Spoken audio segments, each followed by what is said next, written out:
At the record label and Kicker where we currently work, me and Joe have come across a lot of artists that are at the kind of entry level, and a lot of them have really bad band photos. So we want to do a video today talking about how you could maybe do slightly better band photos.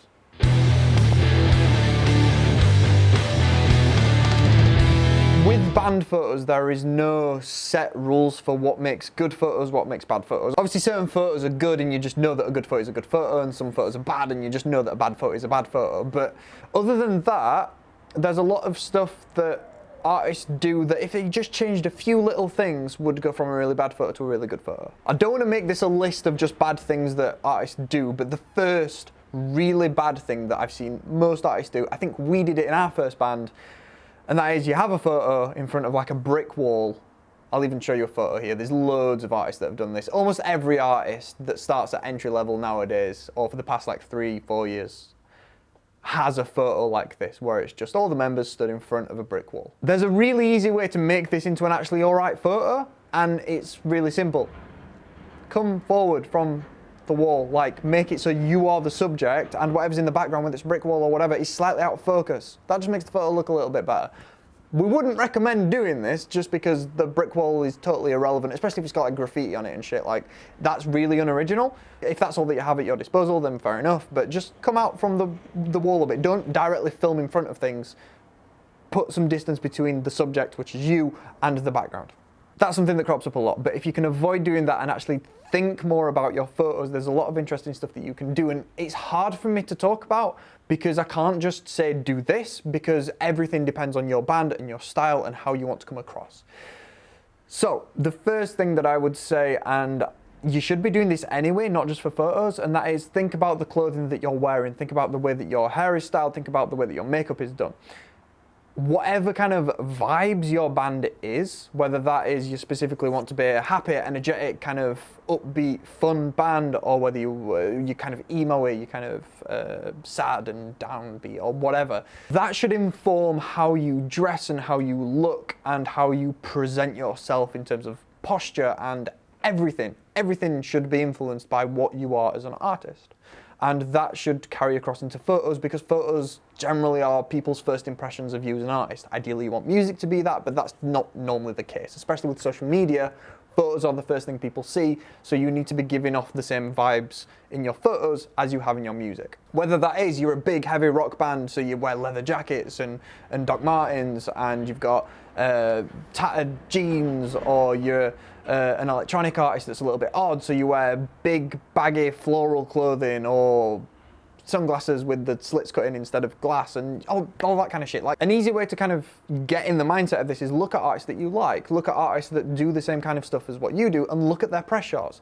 Generally there's kind of a recurring theme. If you look at like pop punk artists, they just dress kind of skater. It's kind of like the skater style, and that is just a recurring thing across almost all pop punk artists and emo artists, and well, some emo artists go for the kind of all black eyeliner kind of look, but it gives the impression of the style, and that is what you need to do with your style. The more unique you can make it, the better. So if you are just an emo band, try and, I don't know, add some spice in there somewhere that's your thing. To give a basic example that I can actually show photos of and was there for, my band has a specific colour scheme. So with our most recent photos, we bought for like £15 each 2 lights, one that we could turn green and one that we could turn purple, and for the press shots that look like this, we had green and purple lights because that's our style. So that meant that the photo shoot, and therefore the photos, were unique to us and showed our style. If you want to take that a step further, you can get props, get things that maybe fit. This only works for if you're kind of eccentric in some ways. If the opportunity arises where you can have props in a photo and it makes sense, that's pretty cool. So like, I don't know, let's say you're a pirate rock band. Get yourself a big wooden, like, are they called steering wheels? What are they called for a boat? Just the helm. Get yourself a helm. No, I don't know, it's just a wheel, isn't it? Yeah, get a boat steering wheel. That sounds right. If you're a weird quirky band, anything works. Get yourself some big inflatable bananas, get yourself some like old phones, I don't know, whatever, like just stuff that would work for you, and kind of epitomizes your vibes. My next point is a little bit obvious and you should be thinking about it anyway, but location really matters. If you're doing a photo like what I just showed you from my band, we could do that anywhere because it was so dark that the surroundings are totally irrelevant. But in most situations, your background and backdrop is lit and is visible. So please think about where you're actually shooting your stuff. Like industrial estates and brick walls and city environments are done to death. So if you want to be original, if you want to be creative, avoid that, because that is just something that almost every band ever, especially at the lower level, does. So if you want to stand out, that is not the way to go. Then again, if you can do something interesting in one of those environments, by all means do it.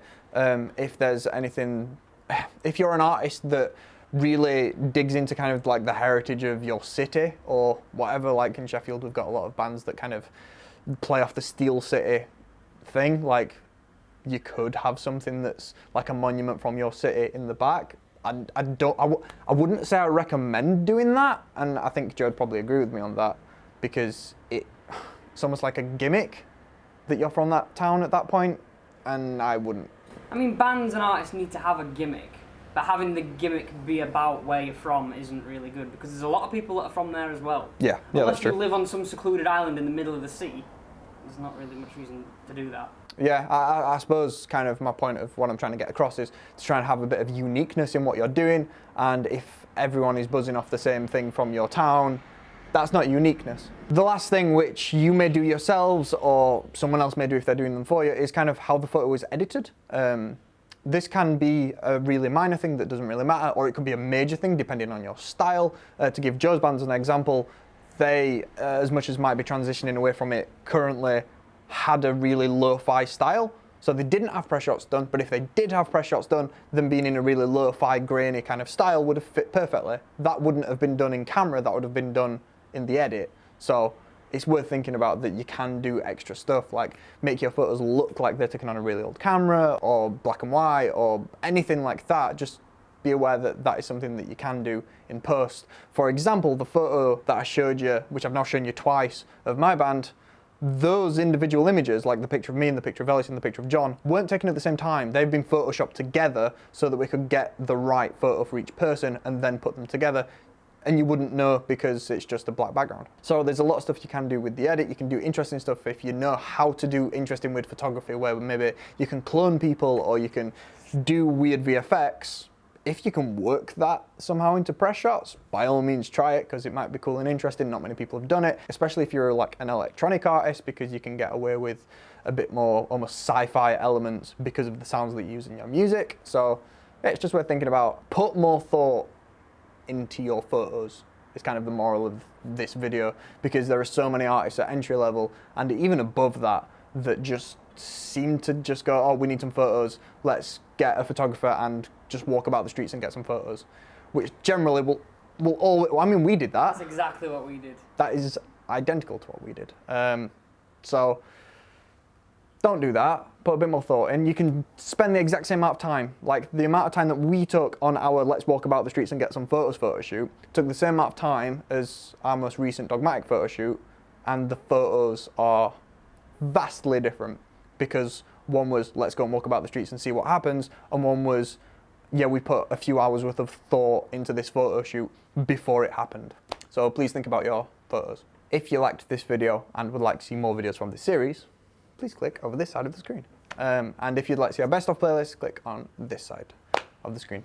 Thank you very much for watching. I hope this wasn't too misleading. Distracting. Cool.